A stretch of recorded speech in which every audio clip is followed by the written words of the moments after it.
I start worrying the day before a day like this, and I worry the entire time that we're in the operation. This is Mac from the city of Chicago. What we're going to do is we're going to open up with 4 runways first thing this morning. Mac McCall is a supervisor coordinating snow removal efforts on O'Hare's 7 runways. I want to put a broom team and a plow team on 14 right, 1 pass, get it open as soon as we can after. He's declared a yellow alert, the second of 4 snow emergency stages. Yeah, we can do that. Between 6 and 7 is really crunch time for us. We have aircraft inbound here to be over the numbers of the runways at 7 o'clock.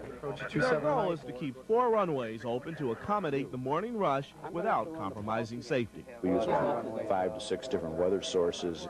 Really makes a difference on what type of manpower we're going to use, what type of equipment, and the way we're actually going to fight the snowstorm. So, and it is a fight sometimes. We're running into some questionable braking action on 14 right. So what I'm going to try to do is get them off of 9. We send our supervisors down the runways. They take a look at what the braking action is in those friction measuring devices.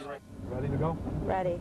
To determine runway braking action, airport supervisors rely on technology and experience. Brake.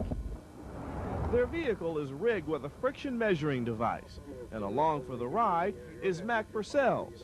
We got a good one there? Got a good one. Thank you. One of a handful of retired airline pilots known out here as snowmen.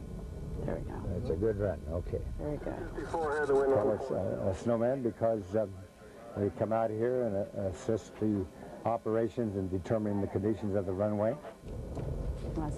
If the reading gets below 40, this indicates that there is some reason to report it to the pilots that the braking is not as good as it would normally be with a dry or just wet runway. First run was 34%. Second run was 32%. The information is passed along through O'Hare's control tower to the world's pilots.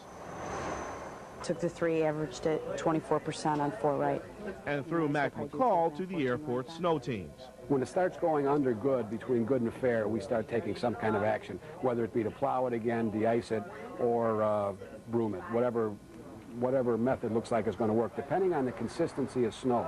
And that depends on the snowfall, the temperature, and the surface condition. Runway 14 right, the largest at O'Hare.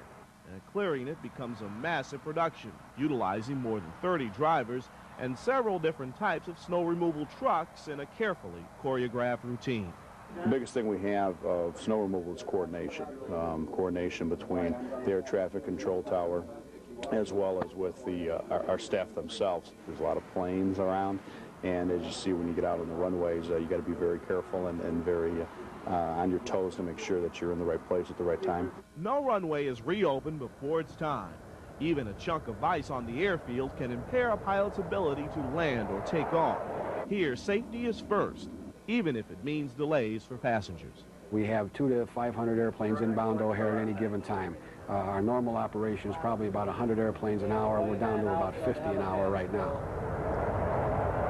Just passing the time reading right now. All Dave Kim cares about is getting to New York for a job interview. But more important to the city airport crews is that he gets there alive and well. If the pilot doesn't want to fly the plane, you don't want to be on it. This flight seems to be going out. I think I'll be okay. Our #1 goal is safety. That's our job, and that's our #1 goal. 31, turn left at 090, runway 14, left cleared for takeoff. Our job is to make sure that the runways and taxiways are clear for the airplanes, for safety. The city's Department of Aviation has won several awards over the years for its snow removal program and is acclaimed by pilots all over the world. Airport officials say part of the reason for their success is that O'Hare has one of the world's biggest fleets of snow removal equipment, offers year-round training programs, and has some of the most dedicated employees.